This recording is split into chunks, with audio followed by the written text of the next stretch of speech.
hadiyalah. Asyhadu an la ilaha illallah wahdahu la syarikalah wa asyhadu anna Muhammadan abduhu wa rasuluh. Allahumma salli wa sallim wa barik ala nabiyyina Muhammad wa ala alihi wa ashabihi ajma'in, amma ba'du. Ma'asyiral muslimin rahimakumullah, marilah pada pagi ini tidak lupa kita bersyukur kepada Allah Subhanahu wa taala, karena hanya dengan nikmat Allah semata pada kesempatan ini kita bisa menjalankan semua aktivitas kita. Jamaah sekalian, pada sholat subuh pagi ini kita lanjutkan dengan kajian yang pagi ini kita akan memperdalam salah satu hadis yang telah kita bahas pada pertemuan yang lalu, yang pagi ini kita beri judul dengan sholat di atas kubur, sholat jenazah di atas kubur dan sholat gaib. Jadi nanti bagaimana pandangan para ulama tentang sholat gaib, dan khususnya nanti para ulama tarjih. Tarjih itu mengalami dinamika. Jadi nanti tanya jawab apa yang menyangkut gaib, sholat gaib, itu nanti ada perubahan jamaah kaum muslimin di buku tanya jawab agama jilid 1, jilid 3, dan nanti dibanding dengan tanya jawab yang ada di Suara Muhammadiyah itu ada perubahan. Jemaah sekalian, marilah kajian kita pada pagi ini kita buka dengan bacaan basmalah. Bismillahirrahmanirrahim. Hadis yang kita maksud itu adalah yang judulnya itu adalah keutamaan orang-orang lemah dan yang dianggap lemah di kalangan kaum muslimin. Hadisnya di bab itu nomor 5. Saya bacakan dulu. Wa an Abi Hurairah radhiyallahu anhu anna imra'atan sauda'a kanat takumul masjidah aw saban faqadaha aw faqadahu Rasulullah sallallahu alaihi wasallam fasa'ala anha aw anhu faqalu mata qala afala kuntum adzantumuni bih faka'annahum sawwaru amraha aw amruhu faqala dulluni ala qabrihi fadulluhu fasalla alaiha thumma qala inna hadhil qubura mamlu'atun zulmatan ala ahliha wa inna Allah ta'ala yunawwiruha lahum bisolati alaihim, muttafaqun alaih.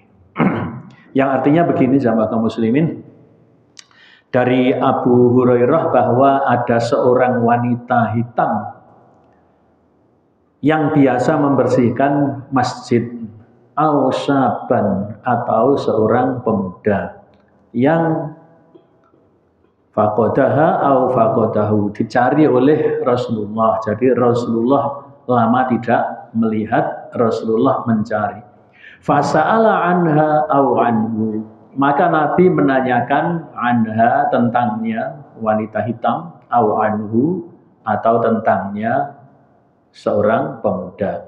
Faqalu, maka para sahabat menjawab, mata, telah wafat wahai Rasulullah, maksudnya begitu ya. Qala, maka Nabi bersabda, afala kuntum adzantumuni bihi, kenapa engkau sekalian tidak memberitahu aku tentang kematiannya, maksudnya begitu. Faka'annahum sawwaru amroha au amrohu, seakan-akan mereka itu mengecilkan, meremehkan urusannya, au amrohu atau urusan kematian pemuda itu. Jadi di sini maka dimasukkan dalam bab jangan meremehkan orang lemah atau yang dianggap lemah. Ternyata tukang sapu masjid ini oleh Rasulullah sangat diperhatukan. Faqala, maka Nabi bersabda, dulluni ala qabrihi, tunjukkan kepadaku di mana kuburnya. Fadulluhu, maka ditunjukkanlah kuburnya kepada Rasulullah. Fashalla 'alaiha. Maka Nabi sholat di atas kuburnya. Tsumma qala, ini yang menjadi kritik ya. Tsumma qala, kemudian bersabda, inna hadhil qubur mamlu'atun dzulumatan ala ahliha. Sesungguhnya kubur ini dipenuhi dengan kegelapan pada penghuninya. Wa innallaha ta'ala yunawwiruha lahum bisolati alaihim. Dan sungguh Allah Ta'ala memberikan cahaya. Yunawwiruha itu ya, memberikan cahaya kepada kuburan itu bisolati alaihim, lantaran sholatku ini. Tapi ini yang dikritik, bahwa ucapan ini adalah tambahan daripada perawi.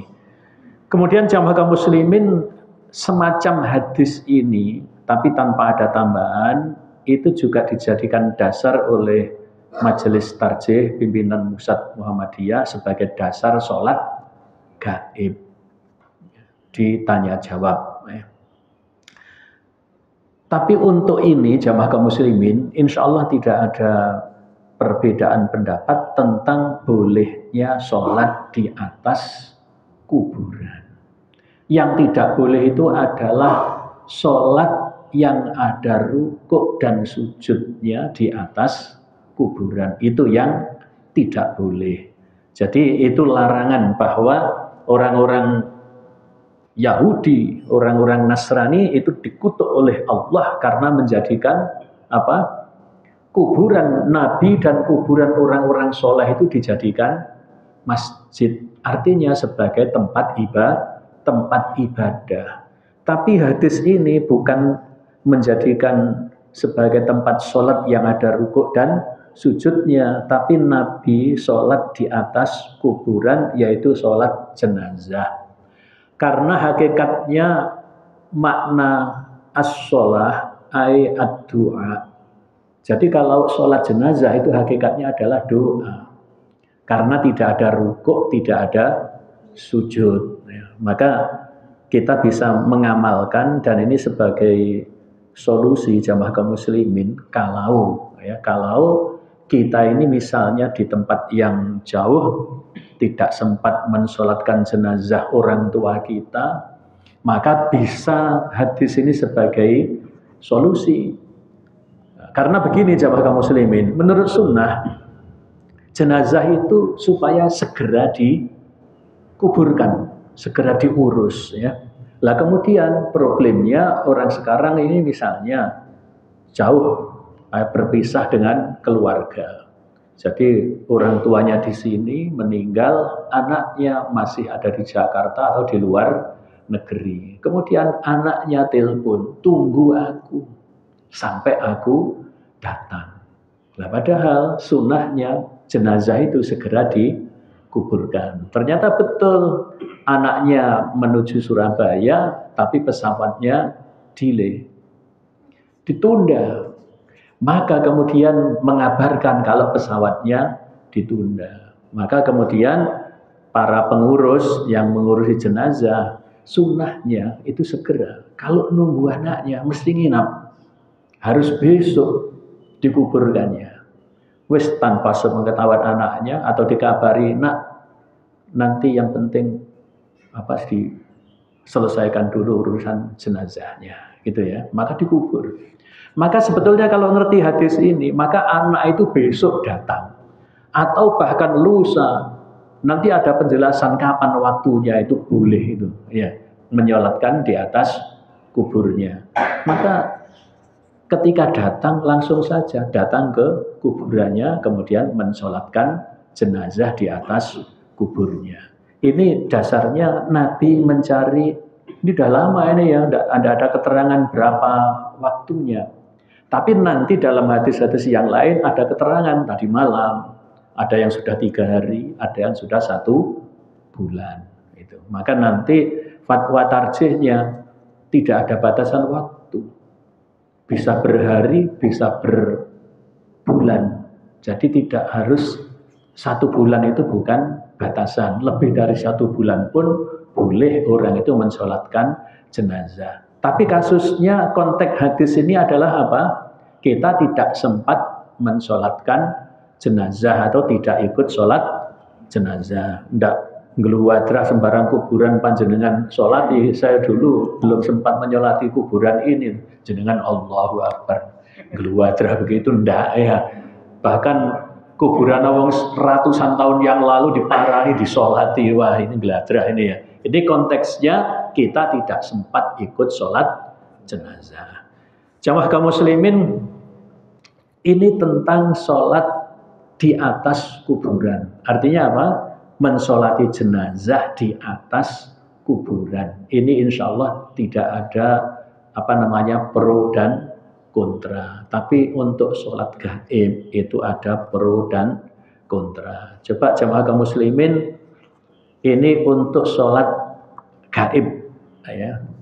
Ini di buku tanya jawab agama yang diterbitkan oleh Majelis Tarjih dan Tajdid Pimpinan Pusat Muhammadiyah ini. Di halaman 103, jilid 1 ya. Sholat gaib. Pertanyaannya, kalau ada pemimpin Islam yang meninggal, sering diadakan sholat gaib di masjid di Indonesia. Tetapi di wilayah Sumatera Barat oleh PW Muhammadiyah Majelis Tarjih telah diputuskan tidak perlu lagi diadakan sholat gaib karena di tempat meninggalnya sudah ramai kaum muslimin yang mensolatkannya. Sedang di wilayah Riau diadakan sholat gaib itu. Bagaimana hadis-hadisnya? Ini pertanyaannya begitu ya. Jadi kok PW mana tadi itu Sumatera Barat melarang, kemudian Riau kok mengadakan, gitu ya. Ini sama-sama Muhammadiyahnya. Maka jawabnya begini jamaah kaum muslimin ya.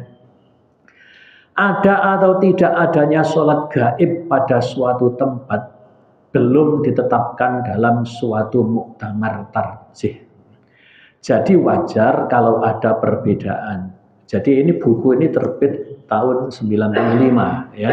Jadi waktu tahun itu belum ada munas tarjih tentang sholat gaib, artinya begitu ya.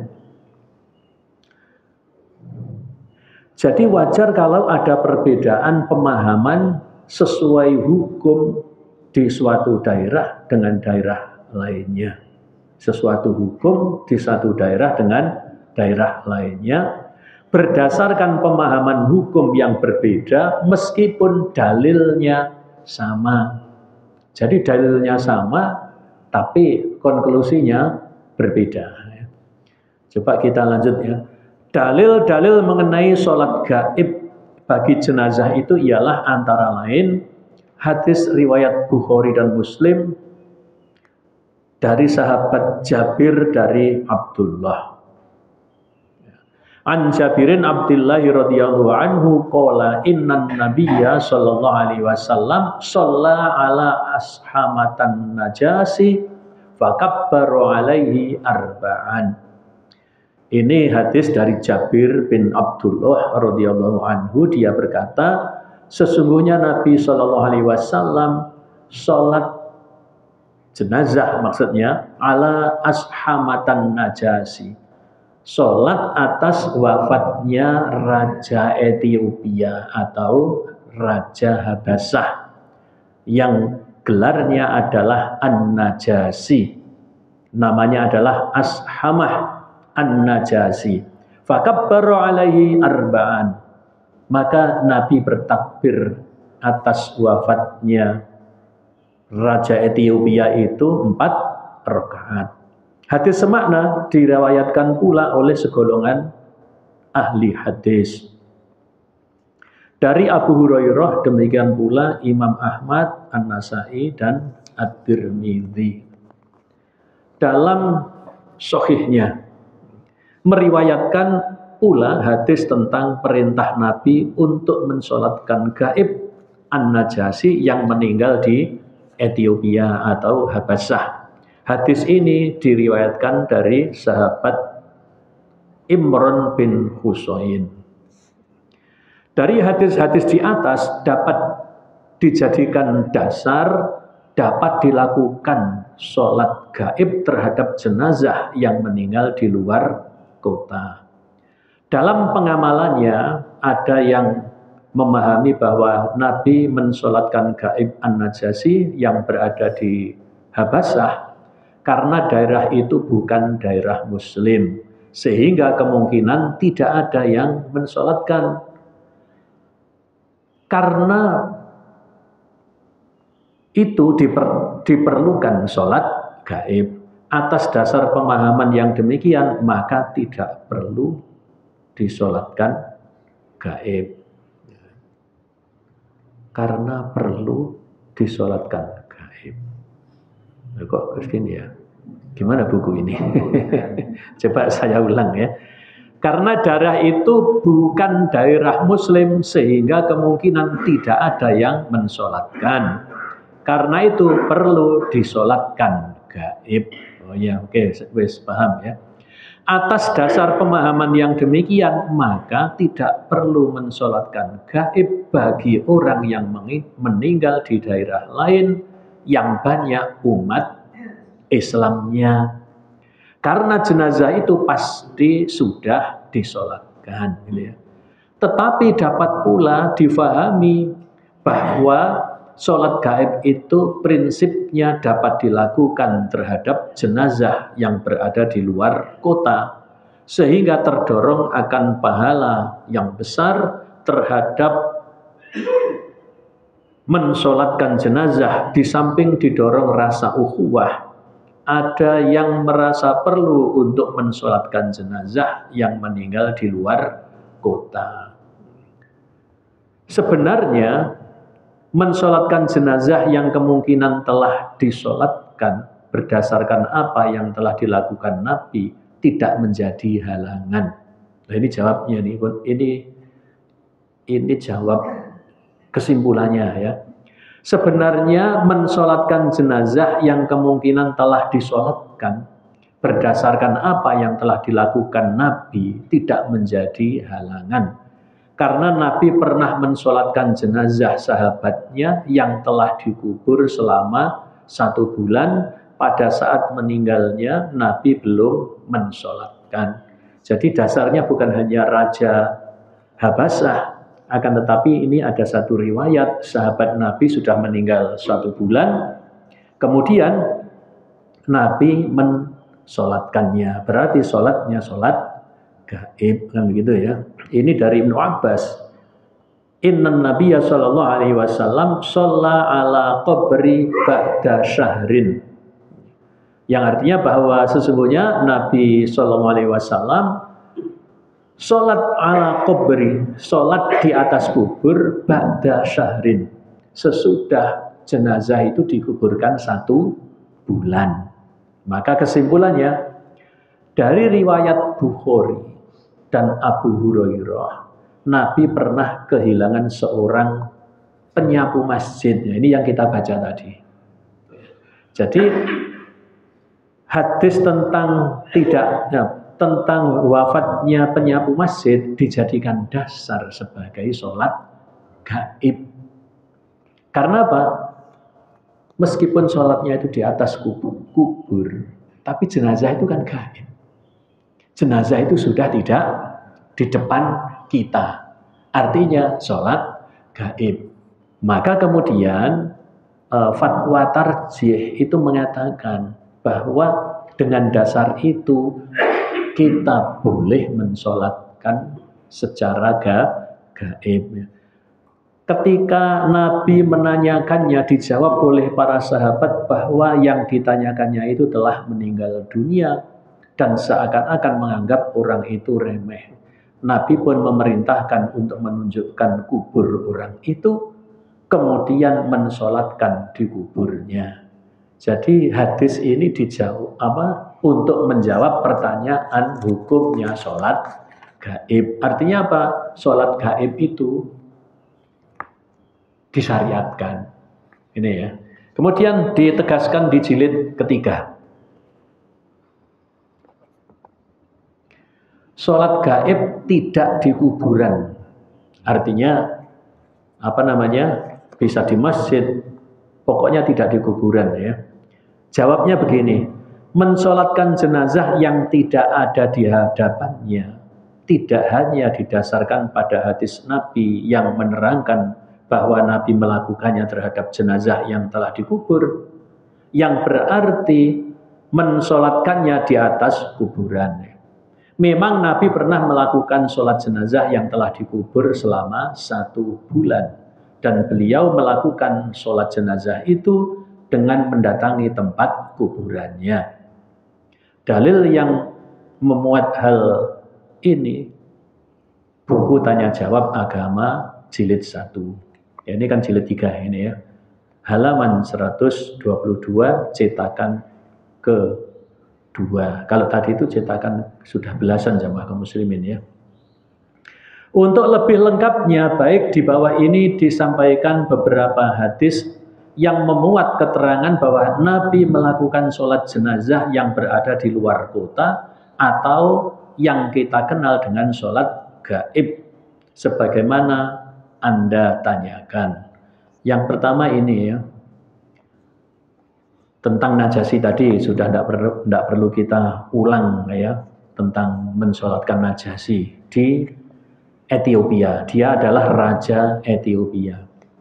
Berikutnya, An Imran bin Husain radhiyallahu anhu qala anna Rasulullah sallallahu alaihi wasallam qala inna akhakum an-najasi qad mata faqumu fasallu alaihi qala fakumna fasafafna alaihi kama nasuffu ala lil mayyiti wa shalla alaihi kama nusalli ala lil mayyiti. Yang artinya dari Imran bin Husain, dia berkata sesungguhnya Rasulullah sallallahu alaihi wasallam bersabda, inna akhakum, sesungguhnya saudaramu An-Najasi qad mata, telah wafat, faqumu fasallu alaihi, maka berdirilah untuk sholat atas wafatnya Raja An-Najasi. Qala, maka si perawi mengatakan fakumna, kami berdiri, fasofafna alaihi kama nasuffu ala lil mayyiti, kami bersof-sof ya, seperti kami bersof atas sholat jenazah. Dari kata-kata terakhir, maka berdirilah kami bersof-sof sebagaimana sof-sof untuk sholat jenazah, dan kemudian kami sholatkan sebagaimana kami melakukan sholat jenazah, dapat dipetik pengertian bahwa jenazah tidak di hadapan mereka. Berarti sholat gaib. Di samping itu juga berdasarkan sejarah, Najasi memang tidak berada di Madinah ya, karena Raja Ethiopia. Jadi itulah dasar melakukan sholat gaib bagi jenazah yang berada di luar kota. Jadi jamaah kaum muslimin ini nanti cocok dengan tanya jawab yang ada di Suara Muhammadiyah, tapi yang tahun 2019. Artinya apa? Itu belum ada Monas Tarjih tahun ke-31 tahun 2020. Sedangkan Monas Tarjih ke-32 itu tahun 2024. Tidak membahas masalah sholat gaib ini, karena 2024 itu hanya 3 yang dibicarakan, termasuk wakaf dan kalender Hijriah global tunggal. Tapi yang Monas Tarjih membahas sholat gaib dan jenazah itu yang ke-31 tahun 2020. Lah sedangkan pertanyaan ini adalah tahun 2019. Coba ya. Perlu kami sampaikan, ini langsung jawabnya yang saya bacakan ya, tentang sholat gaib ya. Perlu kami sampaikan, pertanyaan yang saudara tanyakan berkaitan dengan sholat gaib telah kami ulas pada buku tanya jawab agama jilid 1 halaman 103 sampai 104 sholat gaib, dan jilid 3 halaman 189 sholat gaib bagi yang tidak dikenal di akhir hayatnya. Kemudian halaman 192 sholat gaib tidak di kuburan. Tadi yang saya bacakan. Namun demikian kami akan menjawab lebih jelas lagi sesuai dengan pertanyaan saudara sebagai berikut. Hukum sholat gaib. Hukum sholat jenazah secara gaib telah terjadi perbedaan pendapat di kalangan ulama. Ya, memang begitu jemaah kaum muslimin ya. Hal itu terjadi karena perbedaan cara pandang dalam mengartikan istilah gaib dan pemahaman terhadap suatu hadis. Perbedaan ini pun terjadi di kalangan ulama Muhammadiyah sendiri dikarenakan belum ditetapkannya dalam suatu putusan seperti musyawarah nasional tarjih.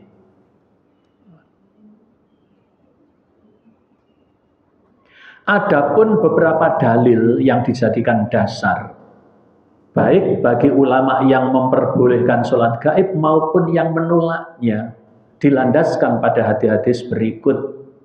Yang pertama adalah yang sholat terhadap najasi tadi ya, takbir 4 kali. Kemudian an-najasi ini sudah tidak perlu ya, dengan yang tadi tidak perlu. Tidak saya ulang ya pun. Hadis tersebut dipahami oleh sebagian ulama bahwa sholat yang dilakukan Nabi terhadap Najasi dikarenakan Najasi berada di negeri yang bukan Muslim, sehingga dimungkinkan tidak ada orang Islam yang mensolatkan jenazahnya. Namun sebagian ulama lain memahami bahwa Nabi mensolatkan sholat jenazah tersebut dengan tidak memberitahukan sebab dan alasannya, sehingga itu menunjukkan kebolehan sholat gaib. Jadi fi'liyahnya Nabi mensolatkan saja tanpa menyebutkan alasan. Hadis yang menjelaskan tentang sholat gaib tidak hanya terjadi pada kasus kematian Raja Najasi, tetapi Nabi sendiri pernah melaksanakan sholat gaib kepada yang lainnya, seperti peristiwa yang terjadi kepada seorang wanita penjaga masjid. Tidak perlu saya bacakan hadisnya, langsung kesimpulannya ya. Kemudian ada lagi satu hadis riwayat Muslim dari Abu Numair berkata, Rasulullah pernah pergi ke suatu kuburan yang baru. Lalu ia sholat atasnya dan mereka para sahabat bershof di belakangnya dan ia bertakbir 4 kali. Dari beberapa hadis yang sudah dijelaskan tersebut, maka kami berpendapat, siapa yang berpendapat ini? Majelis Tarjih Pimpinan Pusat Muhammadiyah. Dari beberapa hadis yang sudah dijelaskan tersebut, maka kami berpendapat bahwa fi'liyah Nabi SAW itu menunjukkan kebolehan melaksanakan sholat gaib tanpa dikaitkan dengan sebab apapun yang Nabi sendiri tidak menyebutkannya. Sholat jenazah secara gaib dapat dilakukan ketika mendapat kabar seseorang telah meninggal dunia, baik jasadnya diketahui maupun tidak. Loh, waktunya kapan? Yang pertama tadi itu tanpa menunjuk waktu, pokoknya 4 kali takbir. Kemudian yang kedua, ini ada keterangan. An Abi Hurairah anna Nabiyya sallallahu alaihi wasallam shalla ala qabri ba'da thalathati ayyam. Jadi ini apa? Salatnya itu setelah 3 hari. Ini salat gaib berarti ya, karena sudah 3 hari. Kemudian yang berikutnya ba'da syahrin, sesudah 1 bulan. Kemudian Ini juga 1 bulan. Maka nanti kesimpulannya begini. Berdasarkan hadis-hadis di atas, dapat dipahami bahwa seseorang boleh melakukan sholat jenazah, baik orang yang meninggal itu sudah dikubur atau sesudah beberapa hari dari kematiannya, seperti 3 hari atau 1 bulan. Penyebutan masa waktu dalam hadis tersebut tidaklah menunjukkan pembatasan waktu kebolehan seseorang untuk mensolatkan jenazah, sehingga boleh hukumnya bagi seseorang untuk mensolatkan jenazah dikarenakan suatu hal setelah jenazah itu dikubur hingga beberapa hari atau beberapa bulan. Wallahu a'lam bishawab. Rubrik tanya jawab agama diasuh Divisi Fatwa Tarjih dan Tajdid Pimpinan Pusat Muhammadiyah. Ini bersumber dari majalah Suara Muhammadiyah edisi 11 tahun 2019. Berarti apa? Tahun 2019 fatwa tarjih sholat gaib itu boleh. Karena yang bertanya itu ada kendala komunikasi, baru tahu lek saudaranya itu meninggal itu setelah 1 bulan. Maka jawabannya ini tadi, meskipun beberapa bulan boleh, karena ada kendala komunikasi. Nah sekarang ini ada pertanyaan tahun 2022 jamaah kaum muslimin. Berarti ini melewati Munas Tarjih 31 tahun 2020.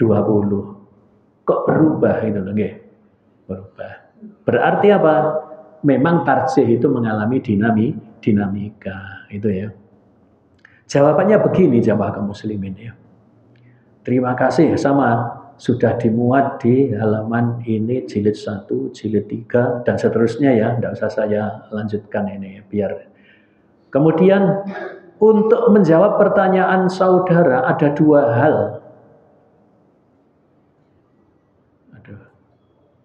Ada 2 hal yang dapat kami jelaskan. Pertama, pengertian sholat gaib. Sholat gaib adalah sholat jenazah yang dilakukan ketika jenazah tidak berada di depan orang yang melakukannya dan seterusnya. Ini Munas Tarjih, materi Munas Tarjih halaman 355. Jadi masih materi bahan Munas Tarjih tahun 2020. Lah ini ditanyakan tahun 2019 ini ya. Kedua, hukum sholat gaib, agama telah mengatur tentang kewajiban kaum muslimin yang intinya bahwa kalau sudah fardu kifayah itu kalau sudah ada yang melakukannya, yang lain tidak dibebani, begitu ya. Terkait sholat gaib, ulama berbeda pendapat. Ini dalil-dalilnya tidak usah saya karena waktu ini ya. Langsung ya. Jika dilihat dari 2 hadis di atas yang tadi sudah pernah kita bacakan tadi ya, Bukhari ataupun yang lain tadi ya. Nabi melakukan sholat gaib untuk Raja Najasyi yang wafat di negerinya. Hadis ini juga dipahami beragam oleh para ulama mengenai disyariatkannya sholat gaib. Mengenai disyariatkannya sholat gaib, perbedaan itu bisa dikelompokkan kepada 3 pendapat sebagai berikut. Yang pertama, sholat gaib itu tidak disyariatkan berdasarkan mazhab Hanafi dan mazhab Maliki. Kenapa? Itu katanya khusus untuk Raja Najasyi. Tapi itu ditolak. Nabi loh menyolatkan selain Raja Najasyi, gitu ya. Maka kemudian ini pendapat yang pertama, gitu ya. Kemudian untuk pendapat Imam Asy-Syafi'i dan Imam Ahmad itu disyariatkan, gitu ya. Ini yang ketiga, apabila jenazah gaib meninggal di negara dan tidak mungkin dia disolatkan, maka disolatkan sholat gaib dan seterusnya. Melihat adanya keragaman pendapat, ini kesimpulan jawaban daripada majelis tarjih ya. Melihat adanya keragaman pendapat ulama terkait sholat gaib bagi jenazah, kami divisi fatwa Majelis Tarjih dan Tajdid berpandangan bahwa sholat gaib bagi jenazah termasuk ibadah mahdhah, sehingga harus dikembalikan kepada kaidah usul bahwa hukum asal suatu ibadah itu tertolak hingga ada dalil yang secara tegas memerintahkannya. Dengan kaidah al-aslu fil ibadah haram hatta yadullu dalilun ala amrin. Hukum asal ibadah adalah haram hingga ada dalil yang memerintahkan. Berkaitan dengan pertanyaan saudara di atas, kami berpendapat bahwa jenazah yang diyakini sudah disolatkan oleh beberapa orang atau banyak orang di suatu tempat tidak perlu disolatkan kembali di tempat lain karena telah gugurnya kewajiban. Ini ya. Hal ini didasarkan tidak ditemukan dalil yang menuntunkan hal tersebut. Adapun mendoakan untuk jenazah tidak ada larangan dan batasan, sehingga saudara cukup mendoakan dari tempat saudara tanpa harus melakukan sholat gaib untuk jenazah yang diyakini sudah disolatkan. Demikian jawaban kami, semoga dapat dipahami dan mencerahkan. Wallahu a'lam bishawab. Rubrik tanya jawab agama diasuh divisi fatwa Majelis Tarjih dan Tajdid Pimpinan Pusat Muhammadiyah, majalah Suara Muhammadiyah nomor 16 tahun 2022. Berarti terjadi dinamika. Tahun 19 sholat gaib itu disyariatkan. Tahun 22 karena berdasarkan Munas Tarjih tahun 20 sudah tidak disyariatkan.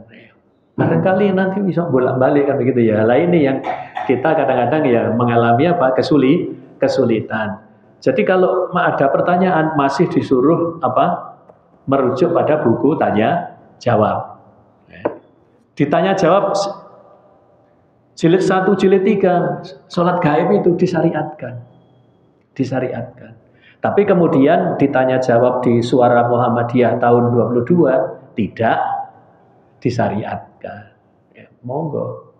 Artinya begini jamaah kaum muslimin, bahwa hal yang pro kontra itu kita harus saling menghormati. Jadi bagi siapa yang tetap mensyariatkan sholat gaib, ya kita hormati, monggo disilahkan. Kalau mau mensolatkan gaib berdasarkan hadis-hadis yang telah dipampangkan di buku tanya jawab tadi itu. Bahkan di dalam Suara Muhammadiyah tapi sebelum tahun 2020. Tadi itu yang 2019. Yang tidak ya dihormati. Karena ini masalah klasik. Mulai zaman dulu kala ini menjadi pro dan kontra. Lah di sini pro kontranya itu di dalam Majelis Tarjih. Yang artinya kalau itu Majelis Tarjih pimpinan pusat itu sebetulnya mengikat untuk warga Muhammadiyah. Ya. Tapi biasanya pimpinan pusat itu juga menghormati pendapat yang lain. Contoh, ada orang bertanya ya tentang isi daripada di webnya apa itu Muhammadiyah itu muhammadiyah.org.id itu loh ya. Itu menulis begini. Maka jawabannya, kalau itu di webnya Muhammadiyah dan yang nulis itu adalah siapa saja orang Muhammadiyah, ya kita hormati, itu pendapat pribadi. Tapi itu tidak mewakili pimpinan pusat Muhammadiyah. Nah, sebaiknya warga Muhammadiyah itu memedomani apa yang telah diputuskan oleh pimpinan pusat, gitu ya. Tapi ini kan dinamika ya. Maka pimpinan pusat pun masih memberikan toleransi begitu ya kepada pendapat-pendapat pribadi. Cuma itu tidak boleh diatasnamakan Majelis Tarjih Pimpinan Pusat Muhammadiyah. Nah, ini nampak kan perbedaannya ya. Jadi ketika saya baca ini, saya browsing juga selain apa ini, selain yang ada di buku. Di buku kan jelas tuntunannya bahwa sholat gaib itu ada kan begitu ya. Tapi begitu saya browsing di webnya apa ini Tarjih, itu ternyata resminya tahun 22 menjawab pertanyaan tentang sholat gaib itu sudah tidak disyariatkan. Ngaten nggih. Monggo nanti kalau yang berkaitan dalam hal ini bisa ditanyakan di apa namanya yang punya kompetensi begitu ya, yang bisa mengambil keputusan. Cuma kalau kita ini berdasarkan apa? Kalau warga Muhammadiyah sebaiknya berpedoman kepada apa yang telah diputuskan oleh pimpinan pusat. Ngaten nggih. Demikian jamaah kaum muslimin, kita akhiri kajian kita pada pagi ini dengan bacaan hamdalah dan kafaratul majlis. Alhamdulillahirabbil alamin. Subhanakallahumma bihamdika asyhadu an la ilaha illa anta astaghfiruka wa atubu ilaik. Wassalamualaikum warahmatullahi wabarakatuh.